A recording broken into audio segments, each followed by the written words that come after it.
Hi, my name is Joyce Haley, and I'm going to talk to you today about some tools and tips for communication in the workplace. As you leave ACU and head out into the big wide world, your communication style might need a little bit of refining.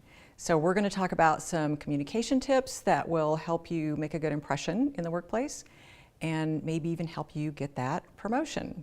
One broad tip that applies to all forms of communication is to take your cues from the people that you work for. How casual or not is the style of dress?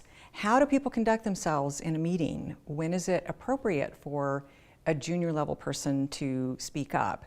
So take some time when you first walk into that job and observe about how to dress. What you wear is a form of communication. So when you go to that interview, pay attention to what people are wearing so you can feel appropriate and comfortable on your very first day.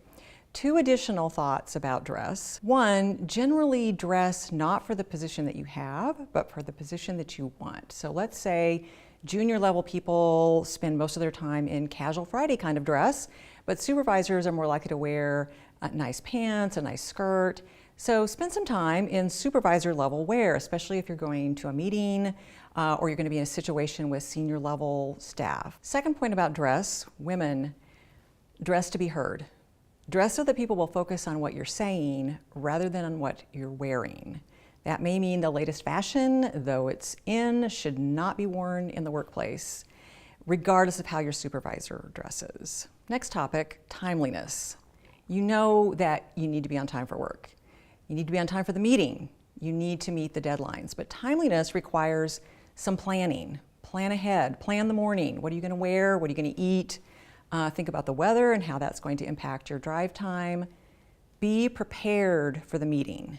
Know what the meeting is about. If any materials have been shared, read them in advance, and always, always, always take note-taking devices to a meeting. To be timely, you need an organization system, and there are as many different kinds of organization systems as there are people. So experiment, find out what works for you. Some people like old-fashioned paper planners.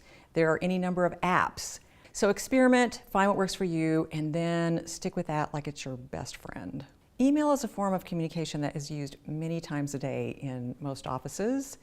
So here's how to write an A+ email that will get you noticed. First, a couple of basics, the greeting. Don't start with hey. I can't tell you how many emails I've gotten from students that start with hey. In the workplace, usually it's the person's first name, but again, pay attention to the emails that you've gotten and see what the practice is in the office where you work. Usually a first name followed by a comma or even a colon in some more formal circumstances. When you get to know the person a little bit better, it might say hi with the greeting. Never, ever, ever misspell the person's name. Misspellings need to not be present, and grammar needs to be correct. And there are tools to use, obviously spell check, but Grammarly is a great tool. You can run all your content through it and it will let you know whether or not you've made grammatical errors. So send out something that's error-free, that has the appropriate greeting.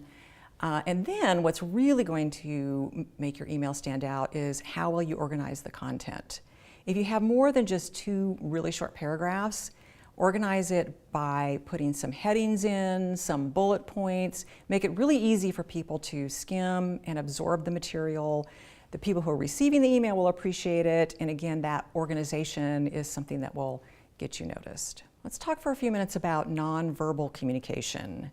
You know to make eye contact in that interview or when you're meeting somebody, but it's important to keep that practice up throughout the workday. Look people in the eye, make them feel like you are really listening and focused and engaged, especially, again, for senior people or your boss. You already know that posture is important. You hear all the time, sit up straight, walk straight.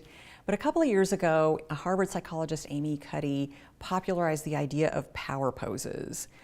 Watch her TED Talk, over 40 million views, read her book, Presence, but basically, power poses are sitting or standing in a way that are open and take up more space, rather than closing in on yourself. So sitting with your arms spread out rather than sitting with your arms folded.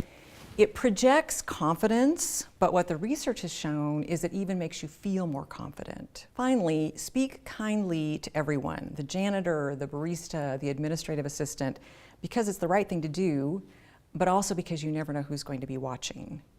And administrative assistants are gatekeepers. If they like you, you will get invited to the meetings, you'll get on the boss's calendar.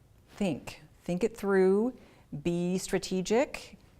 It takes planning to be on time, to dress to be heard, and to communicate in a way that gets people's attention. Thanks for listening, and I hope that you will find that this helps you accelerate your career.